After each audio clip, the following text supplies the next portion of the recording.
धरे निबाह तो देवे लुगारी पातर कमरिया हिलावे प्यारी खुश करा बरतिया के साटा लिखल बाटे सारी रतिया के है जवानी लुटा द बरतिया के।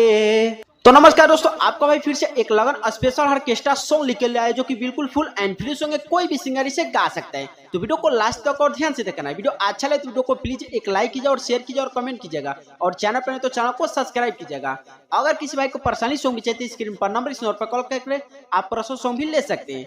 चले दोस्तों अपना सॉन्ग स्टार्ट करते हैं। दोस्तों ये मुखड़ा जैसे गाएंगे उसी तरह से आपको रिकॉर्डिंग करना है, जहां से 2 बार वहां सबको 2 बार गाना है, जहां से 1 बार वहां सबको 1 बार गाना है। तो वीडियो को लास्ट तक और ध्यान से देखना है। देखिए इसको ऐसे गाना है।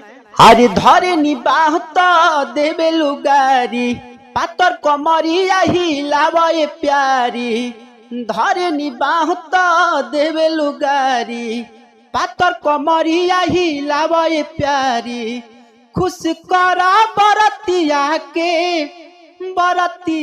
के साटा लिखल बाटे सारी रतिया के है जवानी लुटा द बरतिया के साटा लिखल बाटे सारी रतिया के है जवानी लुटा द बरतिया के। दोस्तों मुखड़ा आपसे कैसा रहा कमेंट में जरूर बताना। अच्छा लगा होता लाइक कीजिए और शेयर कीजिएगा। चलिए दोस्तों फर्स्ट अंतर का डमी सुनाते हैं। दोस्तों फर्स्ट अंतर इसे भी काफी अच्छा से रिकॉर्डिंग करें, जहां से 2 बार वहां सबको 2 बार गाना, जहां से 1 बार वहां सबको 1 बार गाना।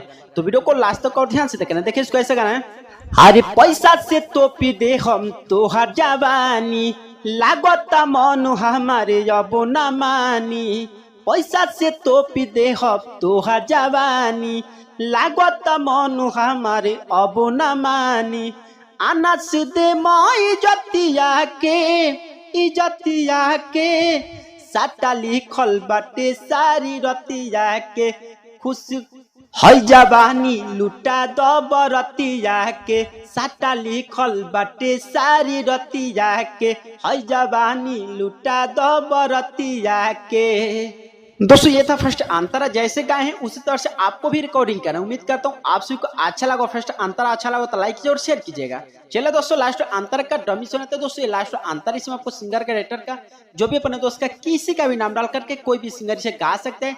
बिल्कुल फुल एंड फ्री सॉन्ग है, कोई भी सिंगर इसे गा सकते हैं। सो दोस्तों देखिए इसको ऐसे करना है। हरे की राजा सुरीला से बोलो ना ज्यादा खींचे धयानो हमारी तोहार यादा आ राजो सुरीला से बोलो न ज्यादा खींच धयान हमारे तोहार यादा सब निरखेला छतिया